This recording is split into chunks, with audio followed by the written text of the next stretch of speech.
तो फिर से आपका स्वागत है हमारे रीड बुक चैनल में। अगर आप हमारे चैनल पे नए हैं तो हमारे चैनल को सब्सक्राइब कर दीजिए, लाइक कर दीजिए और कमेंट करके हमें बताइए कि आपके लिए और कौन सी ऑडियो बुक समरी लाई जाए। हेलो हाय दोस्तों, चलिए शुरू करते हैं आज के दिन एक और ही बेहतरीन ऑडियो बुक समरी के साथ, जिस बुक का नाम है the monk who sold his Ferrari, सन्यासी जिसने अपनी सारी संपत्ति बेच दी। आज के समय में चल रही मॉडर्न लाइफ स्टाइल की समस्याओं के समाधान का आईना। ये किताब एक पूर्व लॉयर जूलियन मेंटले की काल्पनिक कहानी के माध्यम से आपको एक खुशहाल आत्मज्ञान से भरे और संतोषमय जीवन जीने का तरीका सिखाती है। इसीलिए आप इस ऑडियो बुक समरी को अंत तक जरूर सुनिए। The monk who sold his Ferrari किन लोगों के लिए है? वे लोग जो अपने सपनों को पूरा करना चाहते हैं, वे लोग जो सेल्फ हेल्प किताबों को पढ़ना पसंद करते हैं, वे लोग जो कामयाबी हासिल करना चाहते हैं। इस किताब के लेखक के बारे में जान लेते हैं। प्रोफेशन से लॉयर रह चुके लेखक रॉबिन शर्मा जी लीडरशिप और पर्सनालिटी डेवलपमेंट विषयों पर बोलने वाले मोटिवेशनल स्पीकर हैं। इनकी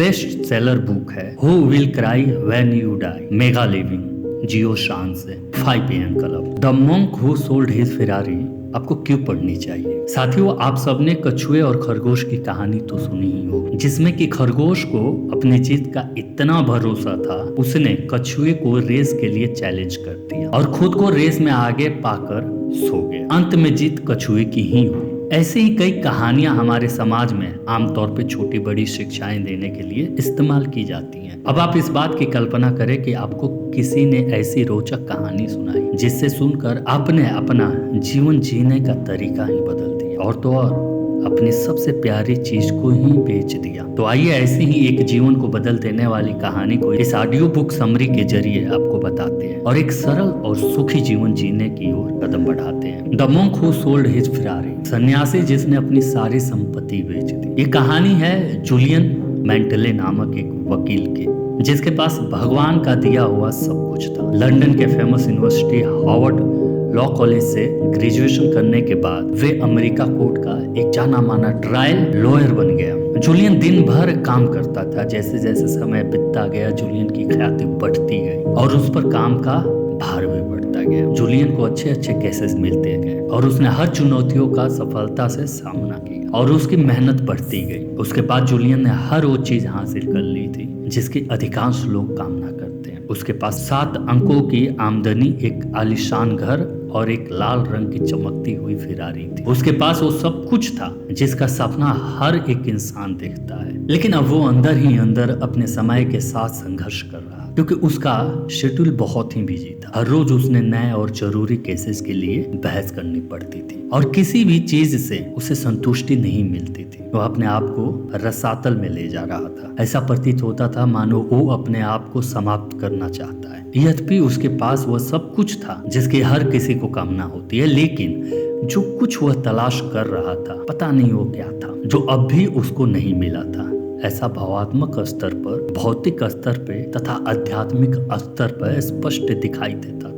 जूलियन 53 वर्ष की आयु में ऐसा लगता था मानो 70 के दशक के अंतिम वर्षों में हो। उसका चेहरा झुर्रियों से भरा हुआ था, मानो आम जीवन के प्रति जो उसका दृष्टिकोण था कि किसी को कैद मत करो। उसके लिए ये झुर्रियां नजराना थी, लेकिन ये सब उसकी असंतुलित भोजन और जीवन शैली की वजह से हुआ था। जूलियन अब जो कुछ भी कर रहा था उसमें उसकी कोई रुचि नहीं थी और उसे अब खालीपन का अनुभव होता था। उसके ऊपर काम का दबाव इतना बढ़ गया कि उसके कारण उसे एक दिन कोर्ट रूम में ही हार्ट अटैक आया और वो बेहोश हो गया। इस घटना के बाद उसने कभी दोबारा केस नहीं लड़ा और उसके जान पहचान वाले लोगों का कहना था कि वे सब कुछ छोड़कर शांति और संतोष की खोज में भारत चला गया है। असल में यही हुआ था। जूलियन ने भारत जाने से पहले अपनी सारी संपत्ति बेच दी थी और उसके साथ ही उसने अपनी सबसे प्यारी चीज यानी कि उसकी फेरारी को भी बेच दिया था। इसके 3 साल बाद एक दिन वो अपने करीबी दोस्त जॉन के पास आ पहुंचा तो उसका दोस्त उसे देखकर हैरान रह गया, क्योंकि अब वो एकदम सेहतमंद और चुस्त तंदुरुस्त बन गया था। उसके चेहरे पे तेज झलक रहा था और उस पे गौतम बुद्ध जैसी खूबसूरत मुस्कुराहट। अब उसका शरीर 30 साल के युवा की तरह लग रहा था। हुआ ये था कि अपनी भारत की यात्रा के दौरान जूलियन मीलों दूर पैदल चलकर उन महान योगियों से मिला जिन्होंने अपने उम्र के पड़ाव को भी मात दे दी थी। इसी दौरान उसने हिमालय में रहने वाले सिवाना के संतों के बारे में सुना और इसी कारण वो अपनी खोज जारी रखते हुए हिमालय पर्वत की श्रृंखलाओं पर जा पहुंचा, जहां उसकी मुलाकात योगी रमन जी से होती है, जिनके सानिध्य में रहकर उसने सच्ची जागरूकता को हासिल करके अपने अंतरात्मा से मिलन किया। उसके बाद योगी रमन जी ने अपना ज्ञान उसके साथ बांटा। उन्होंने जिंदगी के सही मायनों के बारे में चर्चा की, जिससे जूलियन मेंटले ने सीखा कि कैसे आप अपने जीवन में जीवंत और रचनात्मक संतुष्टि महसूस कर सकते हैं। योगी रमन जी ने जिंदगी के सच्चे रहस्य बताने से पहले जूलियन के सामने यह शर्त रखी थी, उनसे मिले ज्ञान को प्राप्त करने के बाद वो जहाँ से आया है वहाँ पर वापस चला जाए और उनसे मिले ज्ञान को और लोगों में फैलाकर जन कल्याण का काम करे। और इसी वादे को पूरा करने के लिए जूलियन वापस अपने सच्चे दोस्त जॉन के पास ज्ञान को बांटने के लिए चला गया था और उसे वो 7 विशेष गुण के बारे में बताता है जो जीवन के अलौकिक कर सकते हैं। तो आइए जानते हैं वे 7 विशेष गुण जो किसी इंसान के जीवन को अलौकिक कर सकते हैं। योगी रमन जी ने उन 7 गुणों को एक कहानी के माध्यम से बताया जो कि इस प्रकार है। तुम एक हरे भरे भव्य बगीचे में बैठे हुए हो। यह बगीचा ऐसे असाधारण फूलों से भरा हुआ है जिसे तुमने शायद ही कभी देखा हो। वातावरण में एकदम शांति और निस्तब्ध है और इस बगीचे के बीच में एक लाइट हाउस था। सब कुछ इतना शांत था कि तभी वहां की शांति को भंग करने के लिए एक सुमो पहलवान लाइट हाउस के बीचों बीच से बाहर आता है। 9 फीट लंबा, 900 पाउंड वजनी से वह सुमो पहलवान ने अपने तन को ढकने के लिए सिर्फ एक गुलाबी वायर की केबल थी, जिसके मदद से उसने अपने निजी अंगों को ढका हुआ था। गार्डन में घूमता हुआ वो एक सुनहरी घड़ी से टकरा, उसे देखकर वो हैरान रह गया और उसे उठा लिया। जैसे उस घड़ी को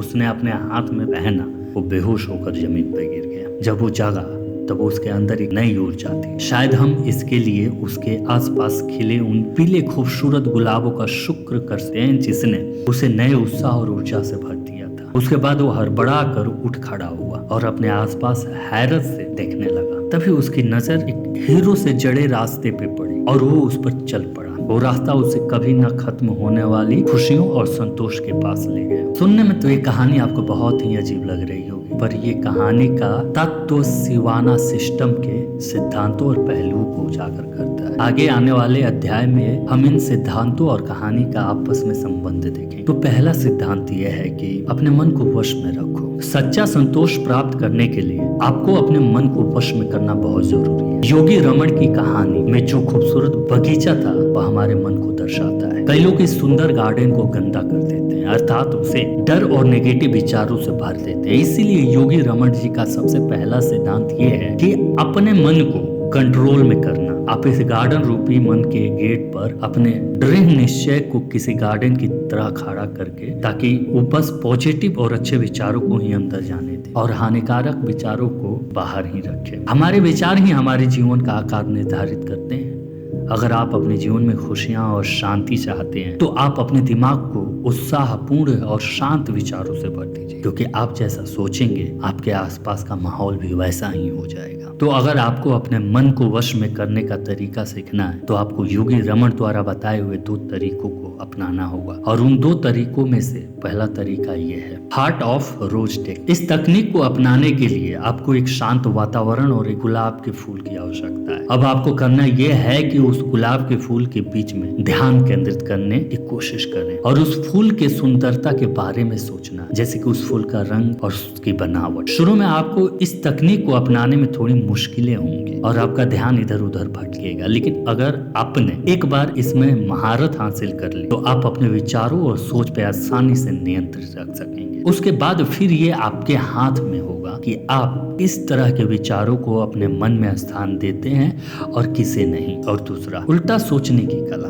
दोस्तों, अपने मन पर काबू पाना है और वहां से पॉजिटिव विचारों को ही प्रवेश करने देने में सफल होने के लिए आपको योगी रमन जी ने उल्टा सोचने की कला के बारे में बताया है, जिसके अनुसार जब भी आपके दिमाग में कोई नकारात्मक विचार आए तो आप उसी के विपरीत कोई पॉजिटिव विचार से बदल दें। मैं आपको एक उदाहरण देकर समझाता हूँ। अगर आपके दिमाग में अपने रंग रूप को लेकर कोई नेगेटिव विचार आए तो उल्टा अपने आप की तारीफ करना शुरू कीजिए और अपने रंग के अच्छे पहलुओं के बारे में सोचें। नंबर 2, अपने उद्देश्यों को पूरा करो। एक संतोष भरा और खुशहाल जीवन जीने के लिए जरूरी है कि आपको अपने जीवन का उद्देश्य का पता हो, क्योंकि यही आपको जीने की सही राह दिखाएगा। सिवाना के संतों का और योगी रमन जी का दूसरा नियम ये है कि अपने उद्देश्य को पहचानिए और उसे पूरा करें। योगी रमन जी की कहानी में जो लाइट हाउस था वो और कुछ नहीं बल्कि एक उद्देश्य ही था, जो कि उस गार्डन में मार्गदर्शन का काम करता था। ठीक उसी प्रकार हमारे जीवन में भी एक उद्देश्य का होना बहुत जरूरी है, जो कि हमारे जीने की राह पे हमारा मार्गदर्शन करे। सिवाना के जंगलों में जो संत रहते थे उन सबको अपने जीवन का सही उद्देश्य पता होता था, इसलिए वे कभी भी अपना समय व्यर्थ नहीं करते थे, क्योंकि उन्हें इस जीवन में परमात्मा के द्वारा दिए गए किसी खास लक्ष्य को पूरा करना होता था। इन संतों ने जीवन के इस उद्देश्य को सांस्कृतिक का शब्द धर्म का नाम दिया है। पुराने समय से ये मान्यताएं चली आ रही हैं कि जो भी व्यक्ति इस धरती पे जन्म लेता है वो किसी न किसी काम को पूरा करने के लिए ही आता है और वो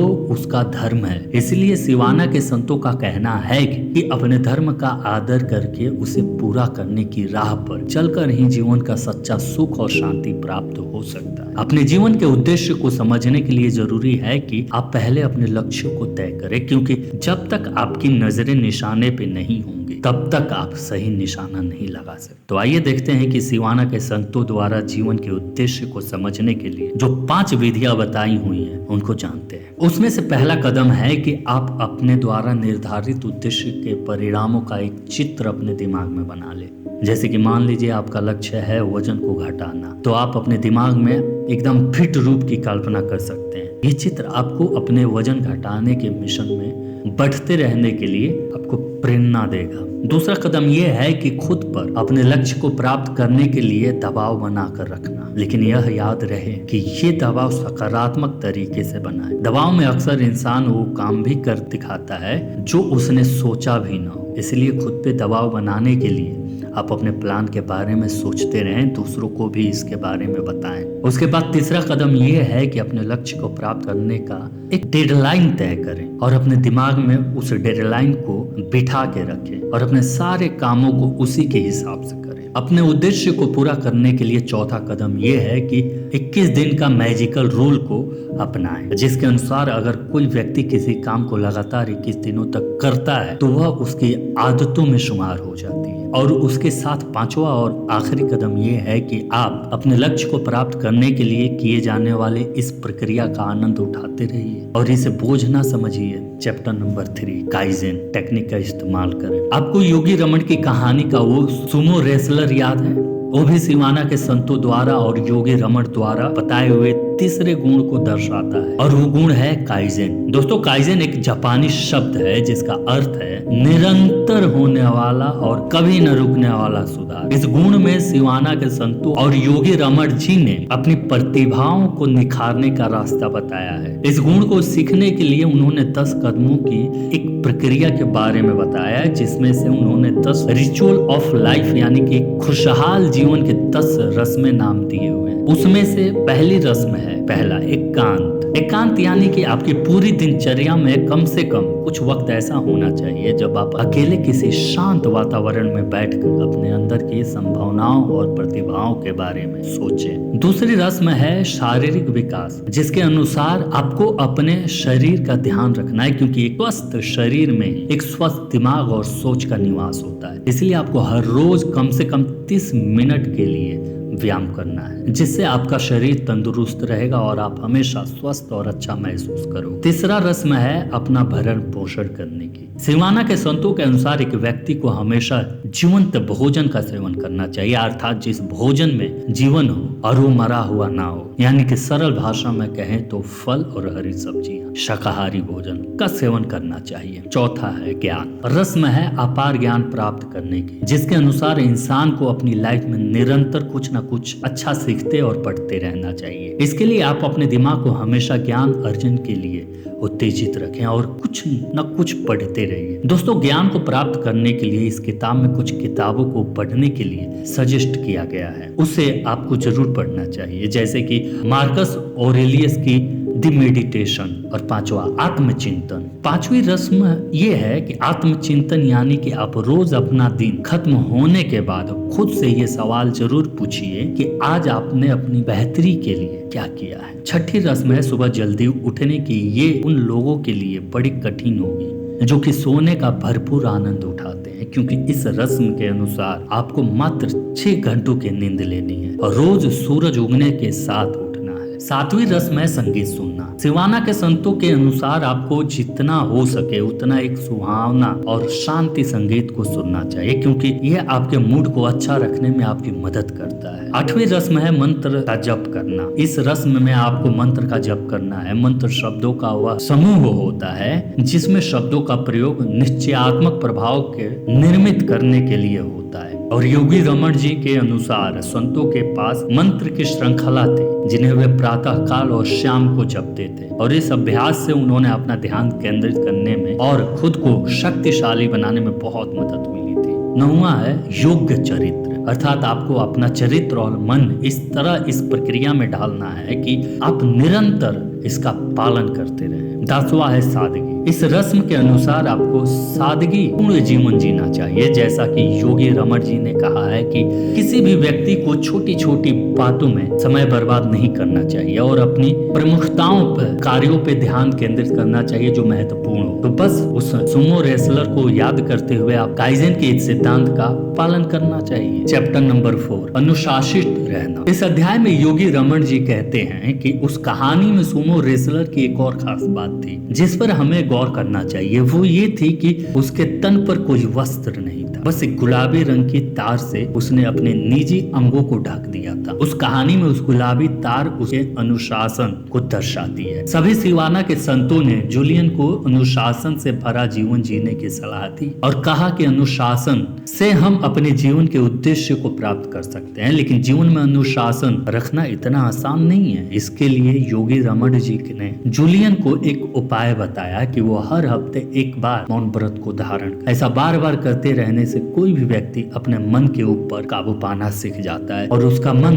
और अधिक अनुशासित तरीके से सोचने लगता है। चैप्टर नंबर 5, अपने समय की कद्र करें। जैसे जैसे कहानी आगे बढ़ती है उस सोमो रेसलर को एक सुनहरी घड़ी मिलती है और वो घड़ी योगी रमन जी के अनुसार सिवाना के संतों के 5वें गुण को दर्शाता है, जो है अपने समय की कद्र करना। हालांकि सिवाना के संत समाज से दूर जंगल में रहते हैं, लेकिन फिर भी वे अपने समय की बहुत कद्र करते थे और अपना हर काम समय के अनुसार करते थे। उनका मानना था कि समय पे काबू पाने का मतलब है अपनी जिंदगी पे काबू पाना। वे सभी घड़ी की सुइयों को इस बात का सूचक मानते थे कि एक दिन सभी को मरना है, इसलिए वे सब मानते थे कि हर व्यक्ति को अपना जीवन पूरी तरह से जीना चाहिए, अपने समय का सही प्रयोग करना चाहिए और सोच समझकर उसका इस्तेमाल करना चाहिए। बहुत जरूरी है। इसलिए जब भी आप रात को सोने के लिए जाएं, तब आपको 12 मिनट तक यानी 15 मिनट निकाल कर अगले दिन की प्लानिंग जरूर कीजिए। आप अपने समय के साथ हमेशा थोड़ा क्रूर रहिए और उसे बिल्कुल भी व्यर्थ ना करें। दूसरी जरूरी बात यह है कि ना कहना आना चाहिए, यानी कि आपको हर उस काम के लिए ना कह सके जो आपके लिए महत्वपूर्ण नहीं है। आपको वही काम करना चाहिए जो आपके लिए महत्वपूर्ण है।